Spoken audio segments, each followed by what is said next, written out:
এখন বাজারে জলপাই পাওয়া যাচ্ছে, আর এই জলপাই দিয়ে বানিয়ে নিতে পারেন জলপাইয়ের টক ঝাল মিষ্টি আচার। আর বছরভর ধরে সংরক্ষণ করে রাখা যাবে এরকমই একটা জলপাইয়ের টক ঝাল মিষ্টি আচারের রেসিপি নিয়ে আজকে আমি আপনাদের সামনে হাজির হয়েছি। জলপাইয়ের আচার তৈরি করার জন্য আমি এখানে 1 কেজি জলপাই নিয়েছি। জলপাইগুলোকে আগে থেকে পরিষ্কার করে জল দিয়ে ধুয়ে নিয়েছি। এখন এই জলপাইগুলোকে শুকিয়ে নেব।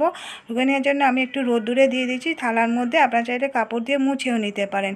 জলপাইয়ের গায়ে যেন একটু জল না থাকে, ভালো করে শুকিয়ে নিতে হবে। এখন এই জলপাইগুলোকে একটা জলপাইকে একটা ছুরি দিয়ে একটু ডিপ করে কেটে নিচ্ছি। একটা জলপাইকে 4-5 জায়গায় করে একটু ডিপ করে এরকমভাবে একটু কেটে নিতে হবে।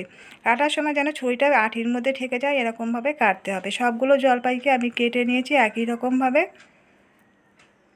এবারে জলপাইয়ের আচারটা তৈরি করার জন্য মশলাটা তৈরি করে নেব। মশলা করার জন্য এখানে আমি নিয়েছি 5 ফোড়ন, এখানে আমার 2 চা চামচ আছে, আর ধনে নিয়েছি 2 চা চামচ, আর জিরে নিয়েছি 2 চা চামচ, মৌরি নিয়েছি 2 চা চামচ, আর হলুদ সর্ষে নিয়েছি 3 চা চামচ, আর এখানে কতগুলো শুকনো লঙ্কা নিয়েছি। এবারে মশলাটাকে ভেজে নেব। ভাজার জন্য গ্যাসে ফ্রাই প্যান বসিয়ে এক একে মশলাগুলো দিয়ে দিচ্ছি। এখানে আমি মশলাটা বেশি করে করছি। 1 কেজি আচারের জন্য 1 চা চামচ করে সমস্ত মশলা দিলে হবে, আর হলুদ সর্ষেটা 2 চামচ দিলেই হবে। আমি একে 2 চামচ করে নিয়েছি। আমি মশলাটা বেশি করে রাখছি, এটা আমি অন্য আচারে দেবো বলে। এবারে মশলাগুলোকে ভাজা করে নিচ্ছি। মশলাগুলো খুব বেশি কড়া করে ভাজা হবে না, একটু হালকা করে ভাজতে হবে। মশলাটা ভাজতে ভাজতে যখন মশলা থেকে সুন্দর একটা বেশ ভাজার গন্ধ আসবে তখন এটাকে নামিয়ে নিতে হবে। অল্প একটু ভাজা হয়ে গেছে, এখন এর মধ্যে হলুদ সর্ষেগুলো দিয়ে দিচ্ছি। সর্ষেটাকে দিয়ে 2-1 সেকেন্ড নাড়াচাড়া করে নামিয়ে নেব। সর্ষেটাকে দিয়ে খুব বেশি আর ভাজা করব না। এখন মশলাটা ভাজা হয়ে গেছে, মশলাটাকে নিয়ে আমি একটা থালার মধ্যে ঢেলে রাখছি। একটু ঠান্ডা করতে দেবো। ঠান্ডা করে দিয়ে তারপর মশলাটাকে গুঁড়ো করে নেব। মশলাটা ঠান্ডা করে নিয়ে আমি গুঁড়ো করে নিয়েছি মিক্সিং জারের মধ্যে। এই যে এরকমভাবে গুঁড়ো করতে হবে, একদম পাউডার হবে না, দানা দানা থাকবে, এরকমভাবে গুঁড়ো করে নিতে হবে। এবারে আচারটা করার জন্য গ্যাসে আমি কড়াই বসিয়ে 1 কাপ দিয়ে দিলাম সর্ষের তেল।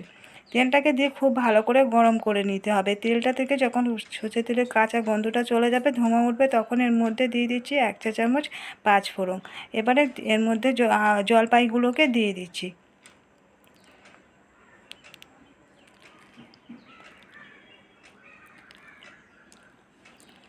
জলপাইগুলোকে দিয়ে আবার একটু নেড়ে দেব।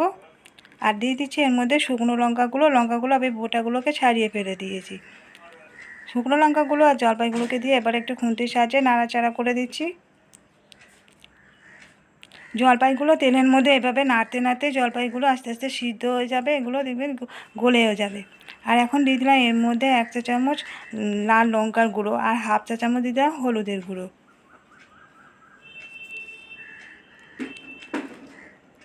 আর দিয়ে দিচ্ছি এর মধ্যে নুন 1 চা চামচ। আমি বিট লবণ দিলাম, আর এমনি খাবার লবণ দুটোই 1 চামচ করে 2 চামচ দিলাম। প্রথমে 1 চামচ খাবার লবণ দিয়েছি, আর পরে 1 চামচ দিয়েছি বিট লবণ, মোট 2 চামচ নুন দিয়েছি। এবারে নুন আর সমস্ত মশলাগুলোকে দিয়ে ভালো করে গায়ে মিশিয়ে দিচ্ছি। এবারে আরও খানিকক্ষণ জলপাইটাকে রান্না করে নেব। ওইভাবে নাড়তে নাড়তে দেবে, জলপাইগুলো আস্তে আস্তে সিদ্ধ হয়ে যাবে। এখন এর মধ্যে দিয়ে দিচ্ছি 1 কাপ চিনি। যেহেতু এটা টক ঝাল মিষ্টি আচার হবে, সেই জন্য এর মধ্যে একটু চিনি দিয়ে দিচ্ছি। চিনিটা দিলে খুব বেশি টক লাগবে না, আচারগুলো খাওয়ার সময় একটু মিষ্টি মিষ্টিও লাগবে, খেতে খুবই ভালো লাগবে। চিনিটাকে দিয়ে আবারও ভালো করে নাড়াচাড়া করে মিশিয়ে দিয়েছি।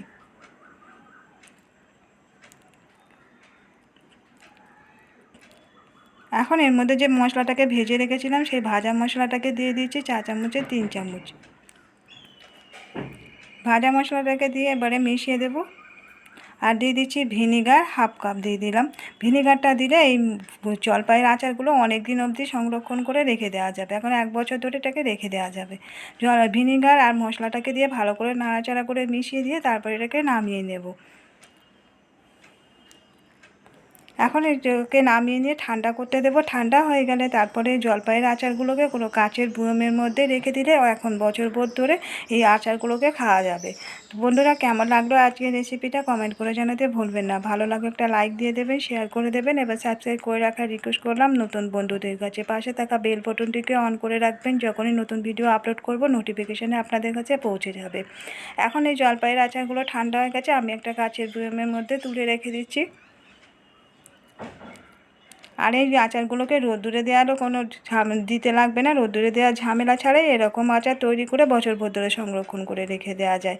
তো বন্ধুরা, আজকের মতো বিদায় নিচ্ছি, আবার ফিরে আসছি নতুন কোনো রেসিপি নিয়ে। ততক্ষণ সবাই সুস্থ থাকবেন, ভালো থাকবেন।